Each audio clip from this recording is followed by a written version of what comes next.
Lyca productions Bhaskaran தயாரிப்பில் super star Rajinikanth, Amitabh Bachchan, Fahadh Fazil, Rana நடிப்பில் DJ Gnanavel இயக்கத்தில் வேட்டையன் அக்டோபர் 10 முதல் உலகமெங்கும் உங்கள் அபிமான திரையரங்குகளில். வேட்டையனின் வேட்டைக்கு ரெடியா? தங்க வரதராஜன், ஜம்மு காஷ்மீர் நீங்கள் நிறைய எதிர்பார்ப்போடு இருந்தீங்க, உங்களுடைய சாதனைக்கு வெற்றி கிடைக்கும்னு. அங்கே கிடைக்கல. ஹரியானாவுடைய வெற்றியையும் ஆர்கே வந்து சந்தேகிக்கிறார். காங்கிரஸ் சந்தேகத்தோடு தான் தேர்தல் ஆணையத்துக்கு கடிதம் எழுதியிருக்கிறது. எப்படி பார்ப்பது? வணக்கம் சகோதரி சுகிதா. அதான் சொல்றேன்னு, அதாவது ஜனநாயகத்துல வந்து வாக்காளர்கள் அவமானிக்கப்பட்டது வந்து ஆர்கேவா இருக்கலாம், காங்கிரஸ் கட்சியா இருக்கலாம். நிச்சயமாக அது கண்டனத்துக்கு ஒரு வாக்காளர்கள் அவமதிக்கிறது. நீங்க வெற்றி பெற்றா அல்லது ஜனநாயகம், பாஜக வெற்றி பெற்றா அது என்னங்க? அது இது ஜனநாயகமா? இது வந்து ஒரு நல்ல விஷயமா? அது வாக்காளர்கள் அவமதிக்கிறது நிச்சயமாக பாஜக வன்மை கண்டிக்குது. நான் என்ன கேட்கறேங்க, இன்னைக்கு வந்து ஹரியானாவில் வந்துங்க, இன்னைக்கு வந்து 58 ஆண்டுகளுக்கு 58 ஆண்டு கட்சி ஒரு கட்சி வந்து மூன்றாம் முறை ஆட்சி சாதாரண கிடையாது. என்ன சொன்னாங்க? போராட்ட களமாக காங்கிரஸ் அங்க வச்சிருந்தா இல்லையா? விவசாயிகள் தூண்டி விடுறது, வேளாண் சட்டங்கிற பேர்ல அவர்களை தவறான பிரச்சாரத்தை பண்ணது, விளையாட்டு வீரர்களை தூண்டி விட்டது. சோ எல்லாரும் வச்சு போராட்ட களமா வச்சிருந்தது காங்கிரஸ். அப்ப அதெல்லாம் பலன் கொடுக்கல. நிச்சயமாக மக்கள் வந்து நீங்க பாருங்க, நீ வேளாண் சட்டம் சிறு விவசாயிகள் எல்லாம் எங்களை ஆதரிச்சிருக்காங்க. நீ வேளாண் சட்டம் வேண்டும் என்பதை ஆதரிச்சிருந்தா பாஜக நினைக்குது. சகோதரர் ஆர்கே சொன்னார்.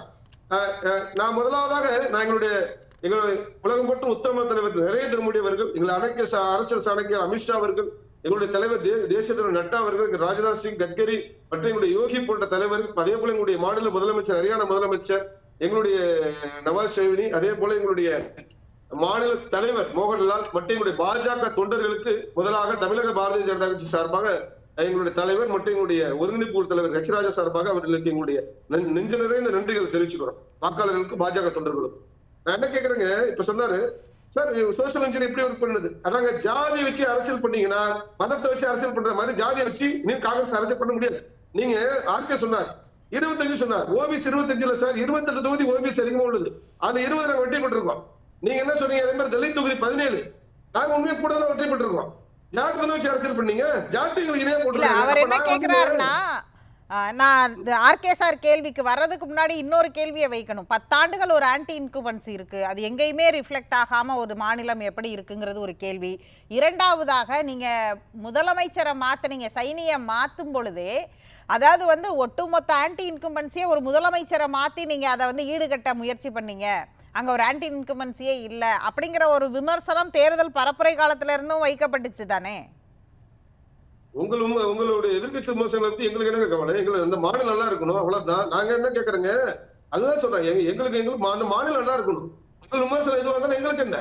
நாங்க யுக்தி வகுத்திருக்கோங்க. சரியாக உண்மையாகவே நாங்க வந்து சரியான யுக்தி வகுத்திருக்கிறோம். நீங்க ஜாட்டுன்னு வச்சு கூப்பிடுறது போதும், ஜாட்டு நான் வாங்கியிருக்கோம். அதான் ஜாதி, அதாங்க மதத்தை வைத்து பிரிவினை காங்கிரஸ் ஜெயிச்சு நினைச்ச மாதிரி இதை ஜாதியை வைத்து வெற்றி பெறலான்னு செம்ம தேடி மக்கள் கொடுத்துருக்காங்க. இதுதான் நாங்க வந்து சொல்ல வரோம். இப்ப சகோதரி நீங்க என்ன சொல்றீங்கன்னா, பாருங்க, இப்ப ஜம்மு காஷ்மீர் விஷயத்த நீங்க சொல்றீங்க. இப்ப ஜம்மு காஷ்மீர் விஷயத்துல பாருங்க, ஜம்மு காஷ்மீரை பொறுத்தவரைங்க எங்களுக்கு வந்து பலம் வந்து ஜம்முல தான் 43, ஜம்முல 40, காஷ்மீர் பள்ளத்தாக்குல வந்து பாத்தீங்கன்னா 47 தொகுதி. இதுல ஜம்முலயே வந்து பாத்தீங்கன்னா சிறுபான்மையர் 11 தொகுதியில இருக்கிறாங்க. நாங்க எந்த அளவுக்கு பெட்டரா பர்ஃபார்ம் பண்ண முடியுமோ அந்த அளவுக்கு நாங்க பெட்டரா வந்து பர்ஃபார்ம் பண்ணிருக்கிறோம். காஷ்மீர் பள்ளத்தாக்குல பொறுத்தவரை எங்களுக்கே தெரியும், நிச்சயமாக நாங்க ஒரு இடங்கள் கூட கிடைச்சா, ஒரு இடம் கிடைச்சா எங்களுக்கு வியப்பா தான் இருப்பதை தவிர மாற்று கிடையாது. 72 விழுக்காடு சிறுபான்மை இருக்கிறாங்க. அப்படி இருக்கிற பட்சத்துல இன்னைக்கு எங்களுக்கும் அங்க வந்து யாருக்கு போட்டி என்று சொன்னால் எங்களுக்கு தேசிய மாநாட்டு கட்சி தான் போட்டி நடந்திருக்குது. தேசிய மாநாட்டு கட்சியுடைய தேர்தல் வாக்குறுதிகள்ல அவங்க சொல்றாங்க, நாங்க 370 அப்ரிகேஷனை வந்து ரிவோக் பண்ணுவோம், நாங்க திரும்ப வந்து அதை மீண்டும் அமல்படுத்துறதுக்கான முயற்சிகளை சட்ட ரீதியா எடுப்போம்னு சொன்னதற்கு கடுமையான எதிர்வினைகளை நீங்க சொன்னீங்க. அதற்கு பிறகு வந்து அங்க காஷ்மீரை தீவிரவாதத்தோட வைத்திருக்கிறதற்காக தேசிய மாநாட்டு கட்சி வேலை செய்து அதற்கு துணை போகிறது காங்கிரஸ்னு காங்கிரஸ் அப்படிதான் அட்டாக் பண்ணீங்க. ஆனா அங்க இன்னைக்கு ரிசல்ட் வேறையா தானே வந்திருக்குது.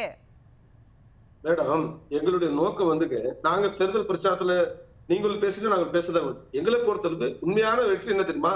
அங்க அமைதியாக சர்வதேச பார்வையாளர் வந்தாங்களா இல்லையா? இன்னைக்கு அங்க அமைதியாக தேர்தல் நடத்தியது இந்த மத்திய அரசாங்கம் வந்து அதே எங்களை வெற்றிங்க. நாங்க வந்து வெற்றி பெறுங்க நோக்கம் இல்ல, ஜனநாயக ரீதியாக அமைதியாக தேர்தல் நடத்த வேண்டும் தான் பாஜக நீ நடத்தி காட்டி இருக்கிறோம். இதுதான் எங்களுடைய நோக்கம்.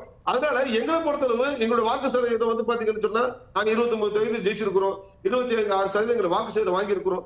அப்ப நான் என்ன சொல்றேன்னா, இதுல எந்த ஒரே விதமான- நாடு அதனால என்ன ஒரே தேர்தல் நடத்தணும் அப்படின்னு தொடர்ந்து சொல்லக்கூடிய ஒரு கட்சி, அதற்கான நடைமுறைகளை இப்ப துரிதமா முடுக்கி விட்டுருக்கிற ஒரு கட்சி, ஜம்மு காஷ்மீர் மாநிலத்துல நாங்க வெற்றி பெறோமா தோல்வி அடைகிறோமாங்கிறது முக்கியம் இல்லை, அங்க தேர்தலை நடத்தினதே வெற்றி அப்படிங்கிற இடத்திற்கு ஏன் நகரணும்? என்ன அதற்கு பின்னாடி இருப்பது? சகோதரி மேடம் ஒரு விஷயத்த சொல்லணும். நான் பேசுறது யதார்த்த அரசியல்.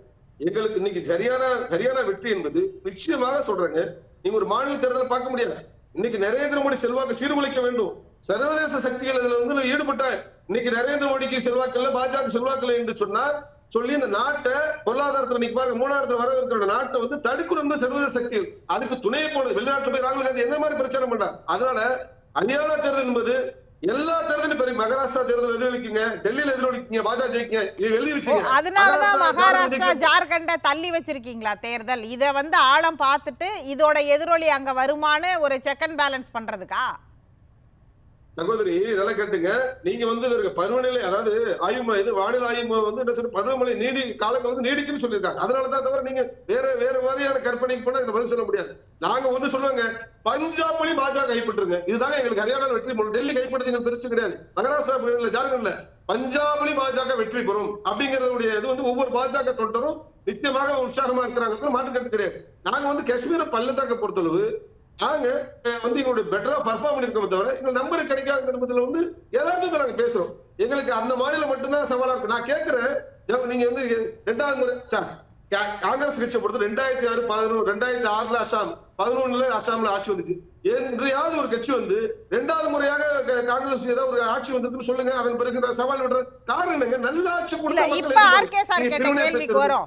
நீங்களே சொல்றீங்க எங்கேயாவது இன்னொரு கட்சி ஆட்சிக்கு வருதான். அப்ப 10 ஆண்டுகள் ஆன்டி இன்கம்பன்சி இருக்கக்கூடிய ஒரு ஸ்டேட்ல, அதுவும் வேளாண் சட்டமான எதிர்ப்புகளை அதிகம் வந்து கண்ட ஒரு ஸ்டேட்ல, இப்ப எல்லா தரப்பு மக்களும் ஆதரிச்சிருக்கிறாங்க உங்களை, எல்லா தரப்புமே உங்களுக்கு ஆதரவா வந்து இவ்வளவு ஓட்டுகள் நீங்க வாங்கியிருக்கிறீங்க அல்லது இவ்வளவு வெற்றிகளை நீங்க பெற்றிருக்கிறீங்க அப்படிங்கிறது வந்து எப்படி பார்க்கிறது அப்படிங்கிற இடத்துல இருந்து தான் ஆர்கே சார் பேசுறாரு. அதை எப்படி எடுத்துக்கணும் சார்? அதான் சொல்றேன், ஆர்கே போன்றவர் நிறைய பேர் தூக்க மாட்டாரு. நிறைய பேர் நீங்க மட்டும் ஜார்ஜ் ஜோஸ் தூக்க மாட்டாரு, வெளிநாட்டுல வந்து சீன அதிபர் தூக்க மாட்டாரு, பல பேர் தூக்க மாட்டாங்க. அது போல பல நாட்டு காங்கிரஸ் தலைவர் தூக்க மாட்டாங்க. அதனால பல பேர் தூக்கம் இருக்காது.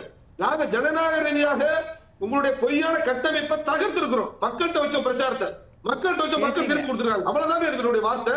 அதனால நீங்க வந்து எப்படி ஜெயிச்சுன்னு கேட்டீங்கன்னா வாக்காளர்களை மீண்டும் கொச்சைப்படுத்த கூடாது என்பதுதான் நம்ம சொல்றோம். தவிர அப்படி பார்த்தா இன்னைக்கு வந்து நீங்க எப்படி சொல்றது, மற்ற மாநிலங்கள்ல இப்ப கர்நாடகா ஜெயிச்சதுன்னு சொன்னா எப்படி என்ன சொல்றது, நாங்கள் வாக்காளர் தவறான முறையில் காங்கிரஸ் சொல்லலாமா? அது கிடையாது. இப்ப தெலுங்கானா ஜெயிச்சு சொல்ல முடியுமா? அப்படி இல்லாம சொல்லுங்க, வாக்காளர்கள் சிறுமைப்படுத்தப்படாதீங்க. அதுதான் என்னுடைய கருத்தை. தவிர ஜனநாயக ரீதியாக மக்களை எப்படி உங்களிடம் கேள்வி கேட்பது அப்படிங்கிறது வாக்காளர்களை சிறுமைப்படுத்துறதா எப்படி மாறும்? அப்ப வேற பேர் என்ன சொல்ல முடியும்? அப்படி பார்த்தா நாங்க ஜம்மு காஷ்மீர் செஞ்சிருக்க முடியாதா?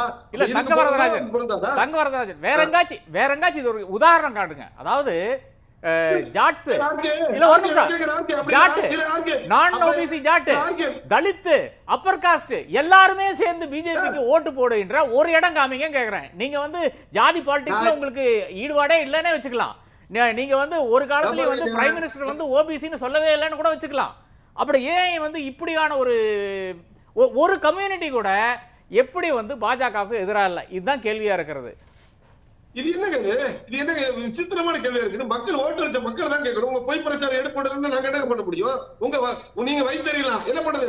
மக்கள் வந்து அவருக்கு என்ன அதனால வரப்போகுது? அதுல வந்து அவருக்கு கெயின் ஆர் லாஸ் எதுவுமே கிடையாது. அவர் ஆக என்னன்னு எங்களுக்கு புரியும். நாங்க என்ன பண்ண முடியும்? ஒரு சந்தேகத்தை அவர் கேள்வி எழுப்புறாரு, ஒரு பத்திரிகையாளரா கேக்குறாரு. புரிஞ்சுக்க முயற்சி பண்றேன். ஒரு பத்திரிகையாளர் ஒரு அரசியல்வாதி கிட்ட நான் கேட்கிற கேள்விங்க, ஒரு பத்திரிகையாளர் அரசியல்வாதி கிட்ட கேட்கிற கேள்வி நான் இது எங்கேயுமே பாக்கலங்க. 35 வருஷமா நான் இருக்கிற ஃபீல்ட்ல ஒரு கம்யூனிட்டி இல்லனா இன்னொரு கம்யூனிட்டிக்கு வந்து ஏதோ ஒரு ஆதரவு இருக்கத்தான் செய்யும். சொல்லுங்க, நீங்க சொல்லுங்க. பத்திரிகையாளரா இருக்கலாம், அவங்களுக்கு உரிமை உண்டு. அது எந்த வகையான பாஜகவுக்கு எதிரான பத்திரிகையாளரா கொள்கை அது எனக்கு பதில் சொல்ல உரிமை உண்டு. எப்போதுமே நீங்க எங்களுக்கு மாற்று கருத்து உண்டு, அதாவது தவற சொல்ல, அது உங்களுக்கு உரிமை, உங்களை விமர்சிக்கிறது உங்களுக்கு உரிமை. அந்த அடிப்படையில் கேட்கிற பொழுது பத்திரிகையாளர் பத்தொன்பது பேச முடியாது. எங்கள் மாநாட்டு சந்தை கொண்டவர் ஆர்கே, அதுக்காக பதில சொல்றேன். ஒண்ணு கிடையாது. ஒரு விஷயம் சொல்றீங்க, இப்ப நாங்க வந்துங்க அவர் இப்ப ஃபரூக் அப்துல்லா வந்தாலும் கூட அந்த மாநில அந்தஸ்து அவங்க கொடுக்க முடியாது, மத்திய அரசு தான் கொடுப்போம். நாங்க தோத்தாலும் வெற்றி பெற்றாலும் நிச்சயமாக மாநில அந்தஸ்து கொடுப்போம் தெளிவாக சொல்லிட்டோம். மாற்று கருத்து கிடையாது. நான் என்ன ஆர்கே கேட்கிறேன், அப்படி பார்த்தா பள்ளத்தாக்குலயும் நாங்க வந்து வேற மாதிரி செஞ்சு பண்ணிருக்கலாமே. அது நோக்கம் இல்ல சார். ஜனநாயக ரீதியாக ஜனநாயக மக்கள் வாக்களித்தவர்களை ஒரு ஜனநாயக மிகப்பெரிய திருவிழா உலக நாடுகளே பேசலாம். அதனால இந்த வாக்காளரை சிறுமைப்படுத்த வேண்டாம். பாஜக வெற்றி வந்து தவறா கொச்சைப்படுத்தக்கூடாது. பேசுவோம்.